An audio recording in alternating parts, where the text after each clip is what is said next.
I was 27 when I finally hit my goal, $42,600 in my savings account.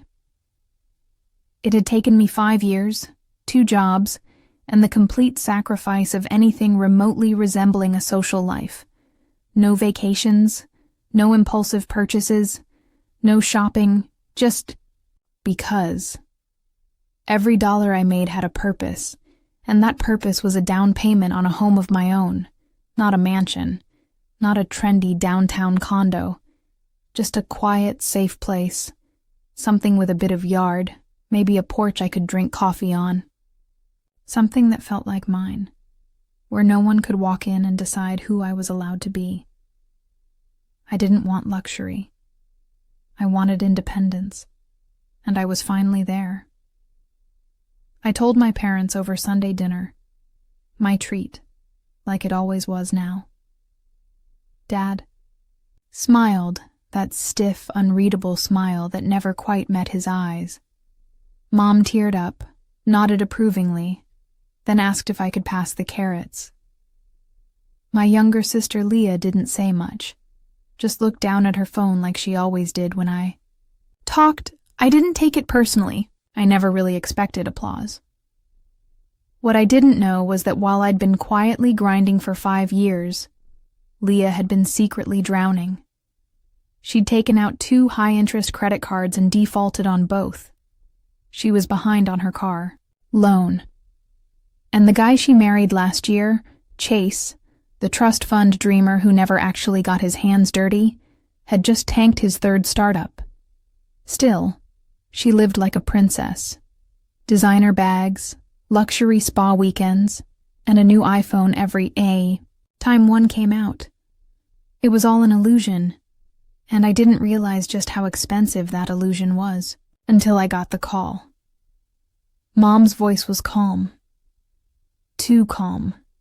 "Honey," she began, "before you start house hunting, there's something we need to tell you." My stomach dropped. I was sitting at my tiny kitchen table with Zillow tabs open, my coffee gone cold. "What?" I asked, already dreading the answer. "We loaned Leah the money from your savings account." I blinked. I wasn't sure I'd heard her right. "What are you talking about?" "We needed to help her and Chase put a down payment on their new house," she said, like it was a weather report. "They're starting a family soon. It was urgent." My voice cracked. "You what?" "It's not gone," she added quickly. "It's just being used differently. It's still helping our family. And besides, you don't have kids yet, or a partner. You'll be okay." My world tilted.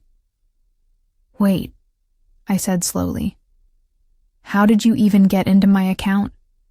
Dad's voice chimed in now. "We used the joint account you opened in college. It's still active. You should have closed it." They had no shame. I couldn't speak. My breath came short and sharp, like I was suffocating under invisible weight. "And," Mom said gently, "we'd appreciate it if you didn't make this ugly. Leah's been through a lot. This was for her stability. You're strong. You'll bounce back."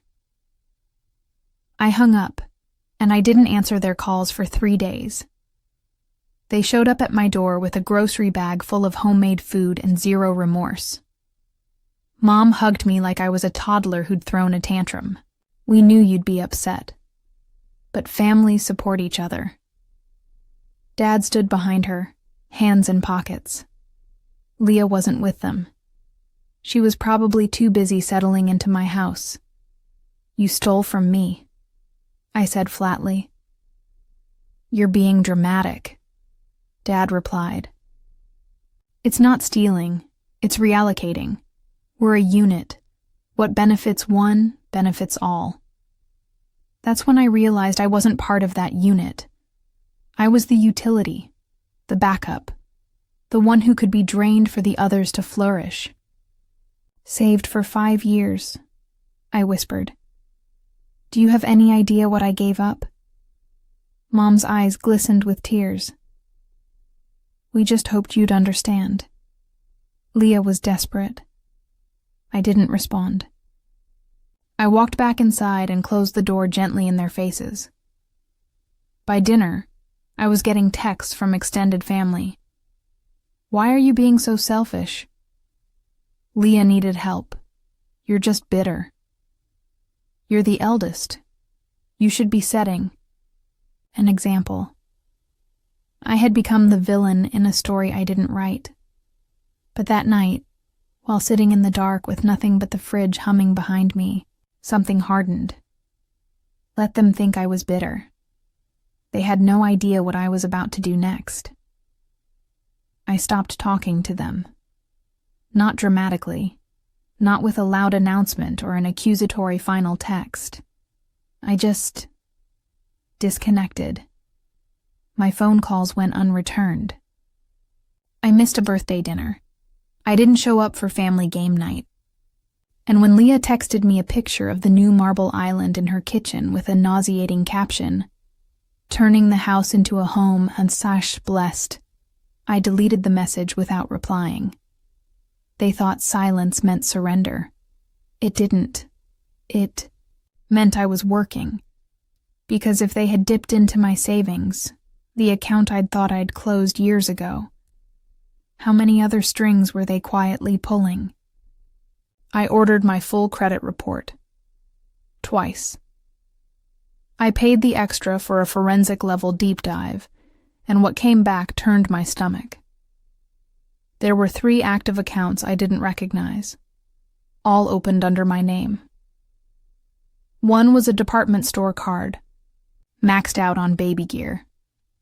Another was a furniture line of credit opened 6 weeks ago.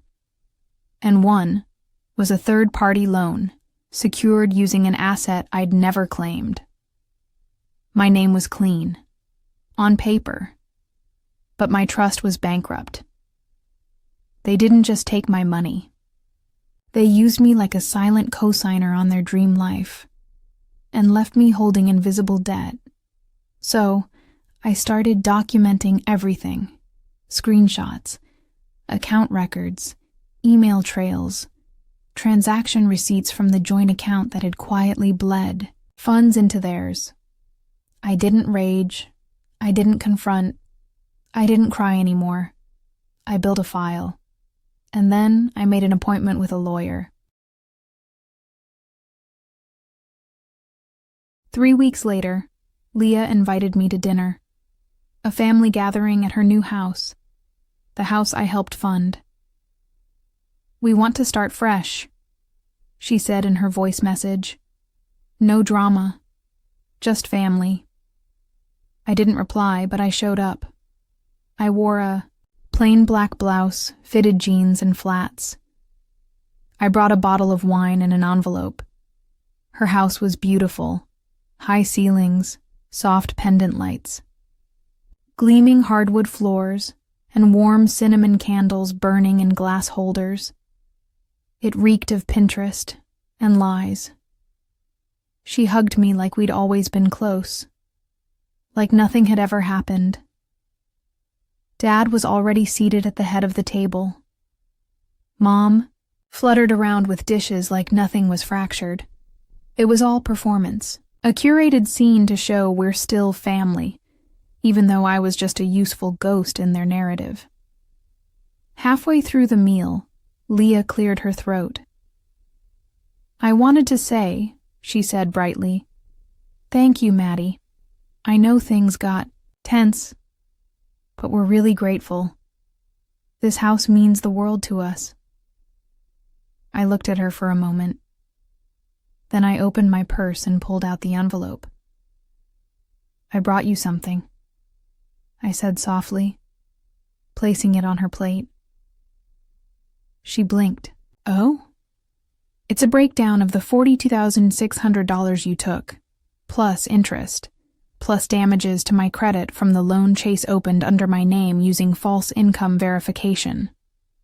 I've already filed a report and frozen all future activity." The table went silent. You could hear the wind outside, Dad set down his fork. What the hell is this? It's a summary, I said. For my lawyer. Leah laughed. Sharp, awkward. You're seriously going to sue your own family? I smiled, but my eyes didn't. No, Leah. I'm going to invoice you, and if you don't pay it back, then yes, I'll sue. Mom started crying. Real tears this time. How could you do this to us? She whispered. I leaned forward. You stole from me. You used my identity. And then you painted me as the ungrateful one. Then I stood up. Calmly. And now, I'm just collecting what I'm owed. I left before dessert. 3 days after the dinner, I received a call from an unfamiliar number. Hello? I answered, expecting a scam or robocall. This is Officer Linwood, ma'am. Are you Madeleine Pierce? Yes? We're following up on a fraud investigation involving a personal loan and identity misuse. We'd like you to come down and sign your statement in person. I hadn't expected things to move so quickly, but I wasn't surprised either. After I walked out of Leah's house, I'd followed through. Everything I gave them wasn't a threat. It was a timestamp. The formal complaint had already been filed, and once I gave the credit agency permission to disclose their internal findings, the pieces started falling fast. I'd spent 5 years building my credit. I wasn't about to let them bury it in one weekend of selfish decisions. That Friday, Leah showed up at my apartment, uninvited. She banged on the door like a landlord holding an eviction notice. Maddy, open the door, please. I waited. Let her bang a little more. Let her imagine what it felt like to be shut out. When I opened the door, she looked nothing like the filtered Instagram bride she paraded to the world. Her hair was messy, her eyeliner smudged, and her hands shook like she'd just gotten off a roller coaster. They called Chase, she blurted, at his job. I stayed silent. They asked about his income statements and told him there was an active fraud complaint. He's losing his job, Maddy. They might fire him. Sounds like a personal problem, I said coolly. Her eyes welled with tears. I didn't think it would go this far. No, I said. You didn't think at all. You assumed I'd swallow it. Like always. Her face twisted. But it's me. I'm your sister. That never stopped you from watching me break my back while you lived off everyone else. She looked stunned, like she never realized I'd been watching all these years. You didn't just take money, Leah. You took my choices, my time, my safety net. You burned 5 years of my life and called it family support. She opened her mouth, then closed it. I'm sorry, she whispered. I know, I replied, but that doesn't change what's happening next. Mom called for a family sit-down 2 days later. At the same dining table where they used to praise Leah's every achievement and nod silently at mine, they sat me down again, this time with panic in their eyes. Can we settle this quietly? Dad asked. We'll pay you back in monthly installments. No, I said. You don't have to. Leah and Chase already signed the promissory note I gave them. It's all legal. Now? Mom blinked. You made them sign something? Of course I did. It had taken everything in me to not scream the day I learned the truth. But instead of lashing out, I had pulled up legal templates, contacted a consumer fraud attorney, and structured repayment terms that would legally protect me and hold them accountable. If they default, I added, a lien goes on the house, the one I helped fund. Dad's face went crimson. Leah sat in the corner, hollow-eyed, You don't have to do this, Mom pleaded. Family means forgiveness. I stood, buttoning my coat. No. Family should have meant protection. You taught me that forgiveness only ever flowed one way, toward Leah. Not anymore. I walked to the door, then paused. For the record, I added, I forgive you all. They looked up, but forgiveness doesn't mean access. Then I left. 2 months later, I stood across the street from Leah's house, or what used to be her house. A sheriff's notice was taped to the door. The porch was barren. The lawn, once manicured to Instagram perfection, had turned patchy and dry. The cherry blossom wreath she'd hung during spring had been taken down, or stolen, or forgotten.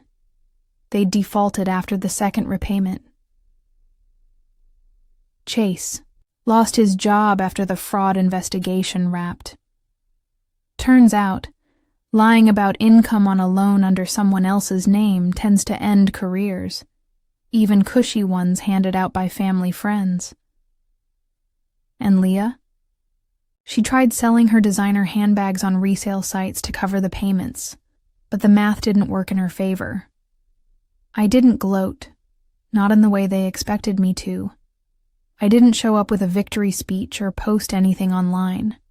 I didn't confront or humiliate. What I did was let the paperwork do the talking. Let the system they'd so carelessly manipulated turn inward. My lien matured, and when they couldn't buy me out, they were forced to list the house. I bought it at auction, for less than what they owed me. I didn't move in. I rented it to a quiet single mother with 2 kids and a dog named Biscuit. She paid her rent early. She sent thank you notes on holidays. Sometimes I'd drive by and see coloring books spread across the kitchen table, laughter through the open windows.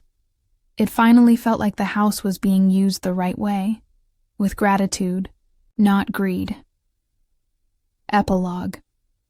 The last text Mom texted me 3 weeks later.